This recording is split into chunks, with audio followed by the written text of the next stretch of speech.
تازه او ډیر بد خبر امریکا یو ځل بیا په افغانستان حمله کوي خو دا ځل ولې او څوک غواړي چې له منځه یوسي طالب کبل څوک حقیقت یې کولی شئ په همدې ویډیو کې وګورئ نو د ویډیو تر پایه راسره اوسئ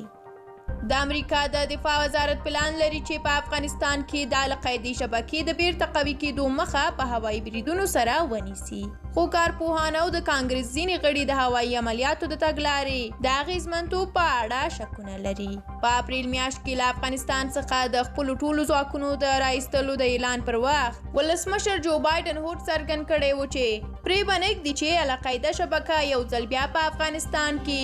پښې ټینګې کړي له هماغه وخت راهیسې پینټاګون یا د امریکا د دفاع وزارت په وار سره ادعا کوي چې د دې وړتیا لري چې د هوا له لارې په افغانستان کې د القاعده شبکې او اسلامي دولت یا داعش جنګیالیو مخه ونیسي دغه هوایي عملیات به چې د افغلا سنډو په نوم یاد شوي د امریکایي اډو او یا الوتکې لیږدونکو بیړیو څخه ترسره کیږي د امریکا متحده ایالاتو د دفاع وزیر لوی ډسټین د استازو مجلس د وسلوالو ځواکونو کمیټې ته وویل چې هوایي عملیات ستونزمن دي خو په بشپړه توګه ممکن دی او استخباراتي معلومات چې دغه عملیات به حمایه کوي یوازې په ځمکه د موجودو کښتیو له لارې نه بلکې د یو شمېر سرچینو څخه ترلاسه کوي سټین دا څرګندونې تر هغه 2 اونۍ وروسته وکړې چې د پینټاګون د مشر مجبور شوی و په کابل کې د اګست په 29مه نیټې د بي پیلوټ الوتکو د برید له امله چې ملکیان پکې وژل شوي وو بخښنه وغواړي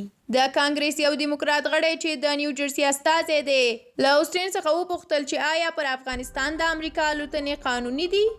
نوموړي د هو په ویلو سره زیاته کړه چې په دې اړه به نور معلومات په یو ځانګړي غونډه کې وړاندې کړي طالبانو روانه اونۍ پر امریکا تور لګولی و چې د افغانستان په خاوره کې د بي پیلوټ الوتکو په برید سره له نړیوالو قوانینو څخه سرغړونه کړې ده او د دې ډول سرغړونو د دوام په صورت کې یې د منفي پایلو خبرداری ورکړی و